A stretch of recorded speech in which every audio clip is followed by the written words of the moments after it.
resistant starch, which is actually not, that's in a lot of starchy plants that we used to eat, way back in Paleolithic era.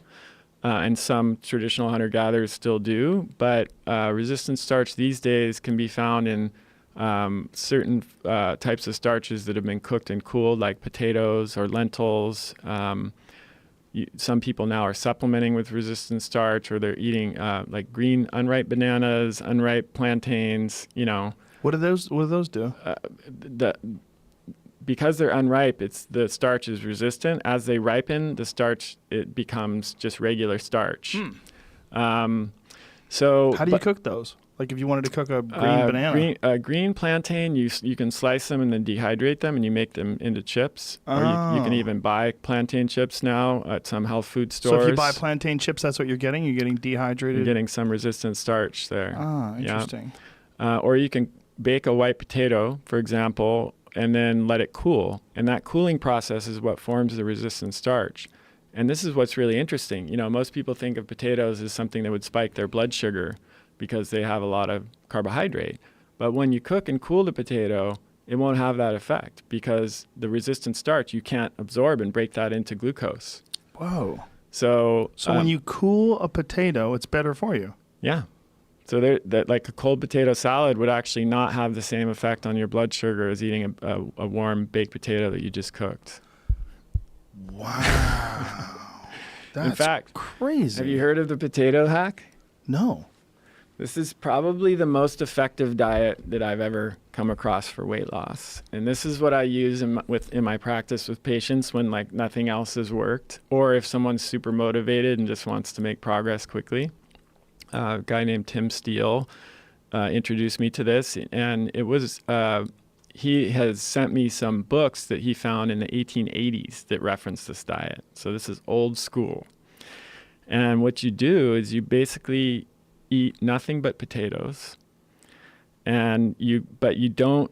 They're plain potatoes, so you can roast them or boil them, but you don't. In the hardest core version, you don't even add salt. It's just plain baked potato or boiled potato.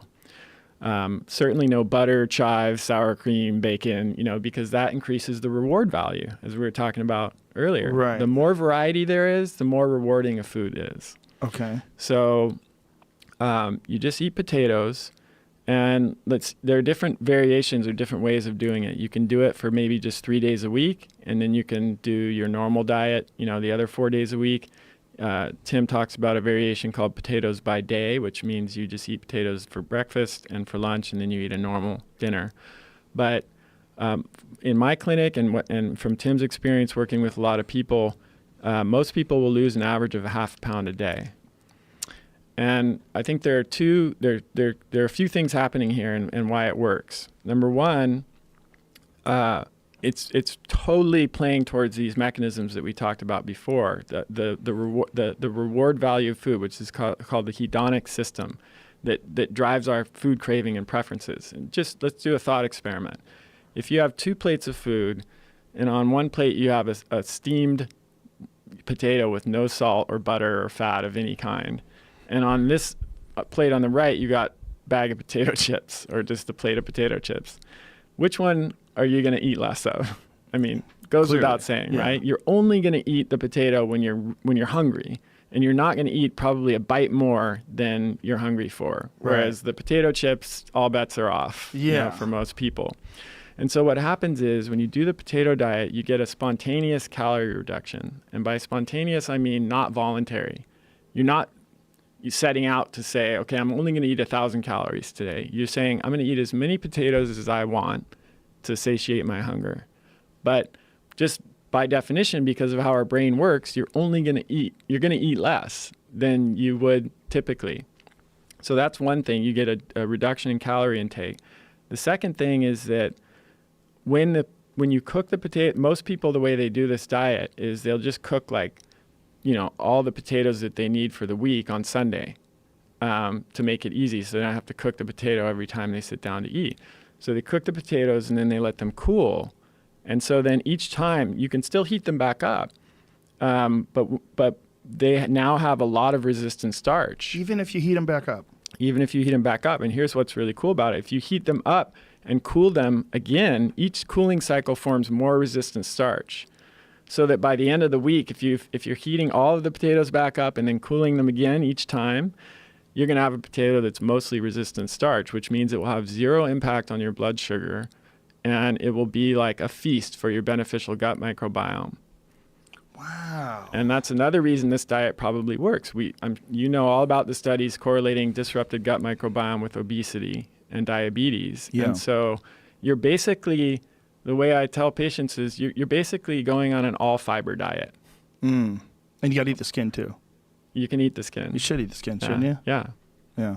Skin has vitamins in it, right? So people will lose up to a half a pound, between a quarter and a half a pound a day that they're on the potato diet. That's amazing. So if let's say, you decide I want to lose 1.5 pounds a week, you do it for 3 days a week, and you do that for 6 months, then by the end of that 6-month period, you've lost a pretty significant amount of weight.